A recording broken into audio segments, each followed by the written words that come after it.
સુરત શહેરમાં ગતરોજ બે અકસ્માતની ઘટનાઓ સામે આવી હતી, જેમાં અડાજણ વિસ્તારમાં સુરત મહાનગરપાલિકાના કચરાના ડમ્પર ચાલકે એક માઇક્રોબાયોલોજીની વિદ્યાર્થીને કચડી નાખી હતી, જ્યારે રાત્રે મોટા વરાછા વિસ્તારમાં થાર કારના ચાલકે 3 જેટલા વાહનોને અડફેટે લીધા હતા અને 2ને ઈજા પહોંચી હતી। આ બંને અકસ્માતના આરોપીઓને પોલીસે ઝડપી પાડ્યા છે। હિટ એન્ડ રનના આરોપી નિમેશ પાનસુરિયાએ પોલીસની પૂછપરછમાં જણાવ્યું હતું કે નિમેશ ઓનલાઈન સાડીનો વેપાર કરે છે। ઠાર કાર ચાલક નિમેશ મિત્રની કાર લઈ આવ્યો હતો। કારના માલિક અલગ છે। ગતરોજ રાત્રે ફટાકડા લેવા જતા હતા ત્યારે મહિલાને ટક્કર વાગતા ગભરાઈ ગયા હતા। ત્યાંથી ભાગતા 2 ટુ વ્હીલરને પણ ટક્કર મારી હતી। અમરેલીના બગસરાથી એક લગ્ન પ્રસંગમાં સુરત આવ્યા હતા અને લગ્ન આગામી 24 તારીખે થવાના છે। પોલીસે પાલિકાના કચરાના ડમ્પર ચાલકની ધરપકડ કરી અડાજણ વિસ્તારના સ્ટાર બજાર પાસે પૂરપાટ આવતી મનપાની કચરા ગાડીના ચાલકે શ્રેયાને અડફેટે લીધી હતી।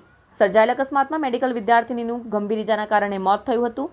શ્રેયાનું અકાળે મોત થતાં પરિવારમાં શોકનું મોજું ફરી વળ્યું હતું। અકસ્માતમાં બનાવ અંગે અડાજણ પોલીસે આગળની કાર્યવાહી સાથે વધુ તપાસ શરૂ કરી હતી। અડાજણ પોલીસે પાલિકાના કચરાના ડમ્પરના ચાલક અહેમદ હુસેનની ધરપકડ કરી હતી।